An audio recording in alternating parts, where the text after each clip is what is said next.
अस्सलाम वालेकुम। कैसे हैं आप सब? आज हम फर्टिलाइज़र और वाटर यूज़ एफिशिएंसी के बारे में पढ़ेंगे। इसमें हम देखेंगे कि फर्टिलाइज़र क्या होती है, फर्टिलाइज़र की हमारे प्लांट्स में क्या इंपॉर्टेंस है। फिर हम टाइप्स ऑफ फर्टिलाइज़र देखेंगे जिसमें हमारे पास इसकी 2 टाइप्स हैं, इनऑर्गेनिक और ऑर्गेनिक। इसके बाद फिर हम बैलेंस फर्टिलाइज़ेशन के बारे में पढ़ेंगे जिसमें हम देखेंगे कि हम किस तरह से सॉइल की टेस्टिंग कर सकते हैं। फिर हम स्लो और कंट्रोल रिलीज ऑफ फर्टिलाइज़र के बारे में पढ़ेंगे। इसके बाद फिर हम एफिशिएंट यूज़ ऑफ वाटर देखेंगे, जिसमें हम वाटर एफिशिएंसी की इंपॉर्टेंस देखेंगे। इरिगेशन मेथड को डिस्कस करेंगे। इसके बाद हम वाटर मैनेजमेंट प्रैक्टिसेस के बारे में पढ़ेंगे। फिर क्रॉप सिलेक्शन और क्रॉप रोटेशन क्या होती है ये हम देखेंगे।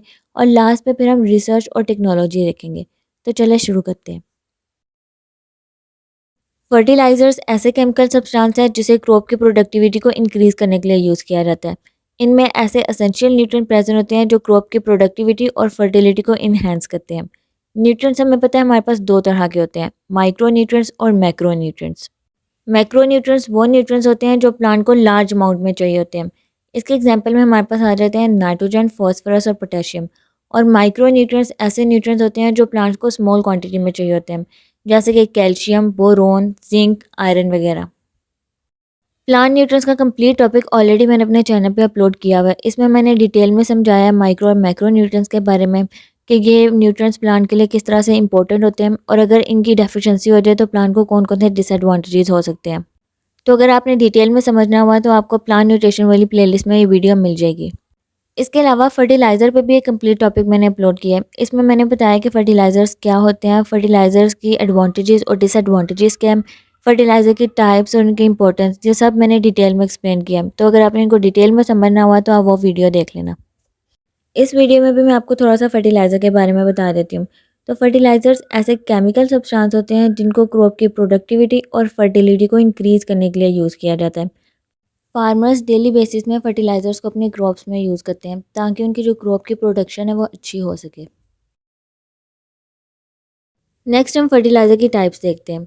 तो फर्टिलाइज़र्स हमारे पास दो तरह के होते हैं, इनऑर्गेनिक फर्टिलाइज़र और ऑर्गेनिक फर्टिलाइज़र। इनऑर्गेनिक फर्टिलाइज़र्स ऐसे फर्टिलाइज़र होते हैं जिनको केमिकली प्रोड्यूस किया जाता है। इनमें केमिकली ऐसे न्यूट्रिएंट्स डाले जाते हैं जो कि क्रॉप की प्रोडक्शन और फर्टिलिटी को इन्हेंस कर सके। इनऑर्गेनिक फर्टिलाइज़र भी हमारे पास फर्दर दो तरह की होती है, नाइट्रोजन फर्टिलाइज़र और फॉस्फोरस फर्टिलाइज़र। इनकी फर्दर टाइप्स को मैंने डिटेल में अपनी फर्टिलाइज़र वाले टॉपिक में एक्सप्लेन किया है। आप एक दफ़ा वो लेक्चर भी ले लेना ताकि आपके कॉन्सेप्ट क्लियर हो जाए। फिर ऑर्गेनिक फर्टिलाइज़र्स नेचुरल फर्टिलाइज़र्स होते हैं। इनको नेचुरल सोर्सेज से लिया जाता है, जैसे कि मैन्योर, कंपोस्ट और प्लांट रेजिड्यूज़ वगैरह।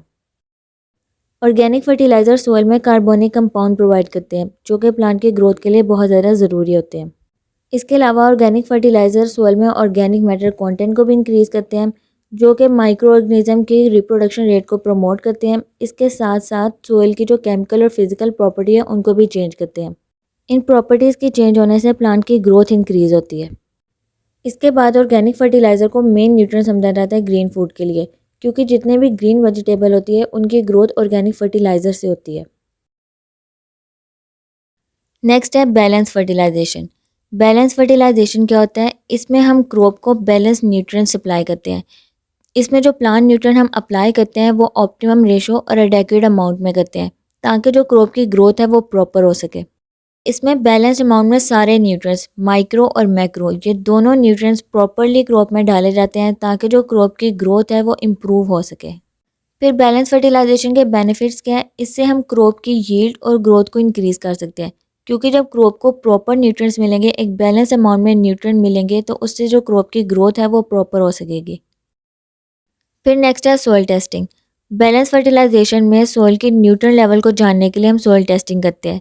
इससे हमें पता चल जाता है कि कौन से न्यूट्रिएंट्स सॉइल में एक्सेस अमाउंट में प्रेजेंट है और किन न्यूट्रिएंट्स की डेफिशिएंसी हो रही है। फिर इस प्रोसेस की हेल्प से हम क्रॉप में बैलेंस न्यूट्रिएंट्स अप्लाई करते हैं। बेसिकली सॉइल टेस्टिंग हम सॉइल की फिजिकल और केमिकल कंडीशन जानने के लिए करते हैं कि सॉइल का जो पीएच लेवल है वो कितना है, इसमें वाटर कंटेंट किस तरह से है। इसके अलावा क्रॉप डिजीज़ को जानने के लिए, फिर फर्टिलाइज़र का हमारे इन्वायरमेंट में क्या इफेक्ट है ये जानने के लिए भी हम सॉइल टेस्टिंग करते हैं। सॉइल टेस्टिंग में सिंपली सॉइल को स्पेसिफिक एरिया से कलेक्ट किया जाता है और इसे लैब में एनालाइज किया जाता है ताकि सॉइल की फिजिकल और केमिकल कंडीशन का पता चल सके। नेक्स्ट हम देखते हैं slow release and control release fertilisers. ये भी 2 तरह के फर्टिलाइज़र्स होते हैं। इनमें क्या डिफ़रेंस होता है, जो स्लो रिलीज़ फर्टिलाइज़र होते हैं वो जल्दी वॉश आउट नहीं होते। मतलब इनका जो लीचिंग का प्रोसेस होता है वो स्लो होता है। लीचिंग हमें पता है जब सॉइल में से न्यूट्रिएंट अब्ज़ॉर्ब होके नीचे ग्राउंड वाटर या वाटर बॉडी में चले जाए तो उस प्रोसेस को हम लीचिंग कहते हैं। तो स्लो रिलीज़ फर्टिलाइज़र्स ऐसे फर्टिलाइज़र होते हैं जो जल्दी लीच आउट नहीं होते। मतलब इनका जो लीचिंग का प्रोसेस होता है वो बहुत स्लो होता है। इसका फ़ायदा ये होता है कि प्लांट को ज़्यादा टाइम मिल जाता है फर्टिलाइज़र में से न्यूट्रिएंट्स को अब्ज़ॉर्ब करने में। और इससे फिर प्लांट में कोई एक्स्ट्रा मैन्योर डालने की भी ज़रूरत नहीं पड़ती। फिर स्लो रिलीज़ फर्टिलाइज़र के एग्जांपल में हमारे पास ऐसे नाइट्रोजन फर्टिलाइज़र आ जाते हैं जिसमें यूरिया एल्डिहाइड के साथ कंबाइंड फॉर्म में होते हैं, जैसे कि यूरिया फॉर्मेल्डिहाइड, नाइट्रोफॉर्म और मिथाइलिन यूरिया वगैरह। फिर इसके बाद कंट्रोल रिलीज़ फर्टिलाइज़र्स ऐसे फर्टिलाइज़र होते हैं जो ग्रेजुअली सॉइल में न्यूट्रिएंट्स को रिलीज़ करते हैं। मतलब इन फर्टिलाइज़र का जो न्यूट्रिएंट को रिलीज़ करने का प्रोसेस होता है वो बहुत स्लो होता है। ये फर्टिलाइज़र बहुत स्लोली सॉइल में अपने न्यूट्रिएंट्स को रिलीज़ करते हैं। इसके एग्जांपल में हमारे पास आ जाते हैं मिथाइलिन डाईयूरिया। नेक्स्ट हम फर्टिलाइज़र की इंपॉर्टेंस देख लेते हैं। तो सबसे पहले हमें पता है कि फर्टिलाइज़र में ऐसे एसेंशियल न्यूट्रिएंट प्रेजेंट होते हैं जो क्रॉप की प्रोडक्टिविटी और प्लांट की ग्रोथ को इन्हेंस करते हैं। तो सबसे पहले तो हम फर्टिलाइज़र को इसीलिए यूज़ करते हैं ताकि हमारी क्रॉप की प्रोडक्टिविटी और हमारी प्लांट की ग्रोथ को हम इंक्रीज़ कर सकें। इसके अलावा हम क्रॉप की यील्ड को इम्प्रूव करने के लिए भी फर्टिलाइज़र को यूज़ कर सकते हैं। फिर इसके अलावा नाइट्रोजन रिच फर्टिलाइज़र हमारी लॉन की ग्रीनरी के लिए बहुत ज़्यादा इंपॉर्टेंट होते हैं, क्योंकि नाइट्रोजन में क्लोरोफिल प्रेजेंट होते हैं जिससे हमारी प्लांट को ग्रीन कलर मिलता है। ऑर्गेनिक फर्टिलाइज़र को सॉइल की फर्टिलिटी और टेक्सचर को इम्प्रूव करने के लिए यूज़ किया जाता है। इसके अलावा प्लांट की न्यूट्रिशनल नीड को फुलफिल करने के लिए भी गार्डनर्स फर्टिलाइज़र का यूज़ करते हैं। यहाँ तक हमारा फर्टिलाइज़र का टॉपिक था। इसमें हमने फर्टिलाइज़र से रिलेटेड जो भी टर्म्स पढ़ी हैं वो बहुत ज़्यादा इंपॉर्टेंट है, क्योंकि एग्जाम में अक्सर कंसेप्चुअल क्वेश्चन भी पूछे जाते हैं। जैसे कि सॉइल टेस्टिंग के बारे में पूछा जा सकता है, या फिर स्लो और कंट्रोल रिलीज फर्टिलाइज़र्स क्या होते हैं। बैलेंस फर्टिलाइज़र के बारे में पूछा जा सकता है कि बैलेंस फर्टिलाइज़र्स क्या होते हैं और इनकी इंपॉर्टेंस क्या है, इनके बेनिफिट्स क्या है। इसके अलावा फर्टिलाइज़र की टाइप्स भी पूछी जा सकती है, इंपॉर्टेंस ऑफ फर्टिलाइज़र्स भी आ जाते हैं। तो इसलिए आपने इसको अच्छे से प्रिपेयर करना है। नेक्स्ट हमारे पास है water use efficiency. Water use efficiency में अगर हम सिर्फ एफिशिएंसी की बात करें तो एफिशिएंसी क्या होता है, इसमें अगर हम किसी भी चीज़ को कोई इनपुट दे रहे हैं तो उसके बदले हमें क्या आउटपुट मिल रहा है वो हमारे पास एफिशिएंसी होता है।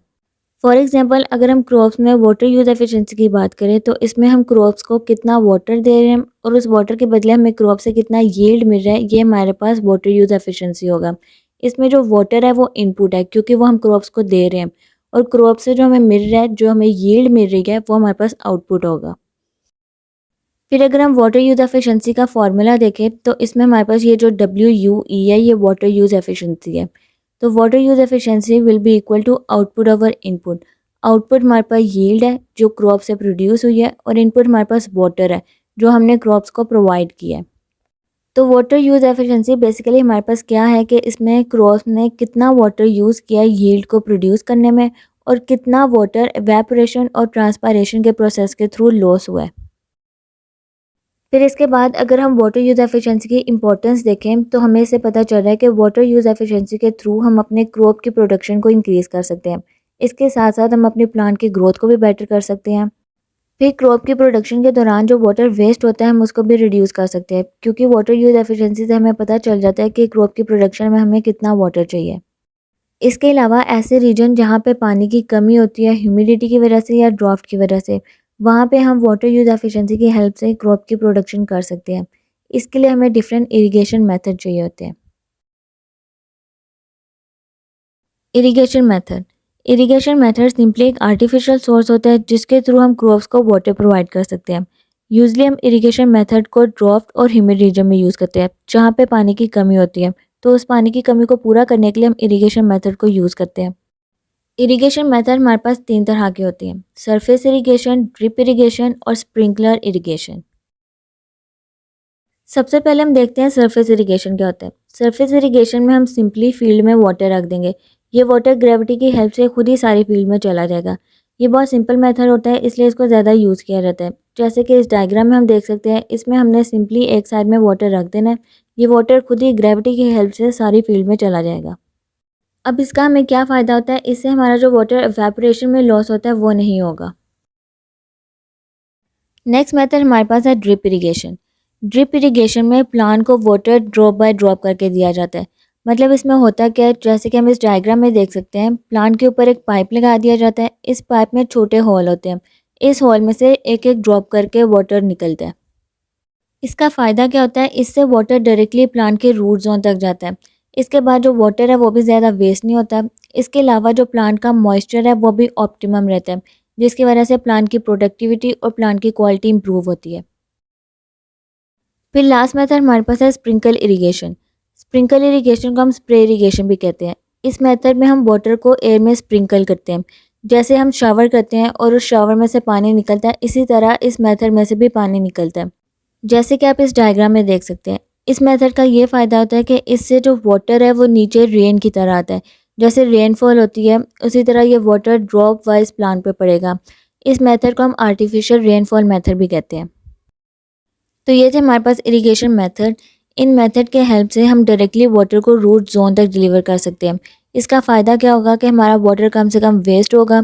जो वाटर इवेपोरेशन और रन ऑफ में वेस्ट हो जाता है वो कम से कम होगा, और हम अपने वाटर को ज़्यादा से ज़्यादा स्टोर कर सकेंगे। नेक्स्ट हमारे पास है वाटर मैनेजमेंट प्रैक्टिसेस। इसमें हम देखते हैं कि कौन सी ऐसी प्रैक्टिसेस है जिनको फॉलो करके हम अपने वाटर को मैनेज कर सकते हैं। तो इसमें हमारे पास सबसे पहले है scheduling irrigation based on crops need. मतलब हम क्रॉप को उतना ही वाटर प्रोवाइड करें जितनी क्रॉप की नीड है, और ये हम इरिगेशन मेथड के थ्रू कर सकते हैं। ड्रिप इरिगेशन, सरफेस इरिगेशन या स्प्रिंकल इरिगेशन। इससे क्या होगा कि हमारा वाटर कम से कम वेस्ट होगा, और जो हमारा वाटर है वो डायरेक्टली प्लांट के रूट जोन तक जाएगा, जिससे प्लांट की ग्रोथ अच्छी होगी, प्लांट की प्रोडक्टिविटी और क्वालिटी भी इंक्रीज होगी। फिर नेक्स्ट हमारे पास है मॉनिटरिंग सॉइल मॉइस्चर लेवल। इसमें हम सॉइल में मॉइस्चर लेवल को मॉनिटर करते हैं, और इसे हम मॉइस्चर सेंसर की हेल्प से करते हैं। मॉइस्चर सेंसर एक ऐसी डिवाइस होती है जिससे हमें सॉइल में वाटर के स्टेटस का पता चलता है कि सॉइल में कितना वाटर अवेलेबल है और कितने वाटर की ज़रूरत है। फिर लास्ट में हमारे पास एक प्रोसेस है जिसे हम कहते हैं मल्चिंग। इस प्रोसेस के थ्रू भी हम वाटर को मैनेज कर सकते हैं। इस प्रोसेस में क्या होता है, इसमें हम सॉइल की सरफेस को ऑर्गेनिक मटेरियल और प्लास्टिक फिल्म के साथ कवर कर देते हैं। जैसे कि इस डायग्राम में हम देख सकते हैं, यहाँ पे ये हमारे पास सॉइल की सरफेस है। इसे हमने प्लास्टिक फिल्म और ऑर्गेनिक मटेरियल के साथ कवर कर देना है। इसका फ़ायदा ये होगा कि इससे हमारी जो सॉइल की मॉइस्चर है वो कम से कम लॉस होगी। इसके अलावा एवेपोरेशन भी कम से कम होगी, जिससे हमारी जो वाटर लॉस है वो भी रिड्यूस होगा। फिर नेक्स्ट हमारे पास है crop selection and crop rotation. Crop selection और क्रॉप रोटेशन के प्रोसेस के थ्रू भी हम अपने वाटर यूज एफिशिएंसी को इम्प्रूव कर सकते हैं। इसमें क्रॉप सिलेक्शन में क्या होता है, अब हमें पता है कि डिफरेंट टाइप की क्रॉप को डिफरेंट टाइप के सॉइल, न्यूट्रिएंट और वाटर चाहिए होते हैं।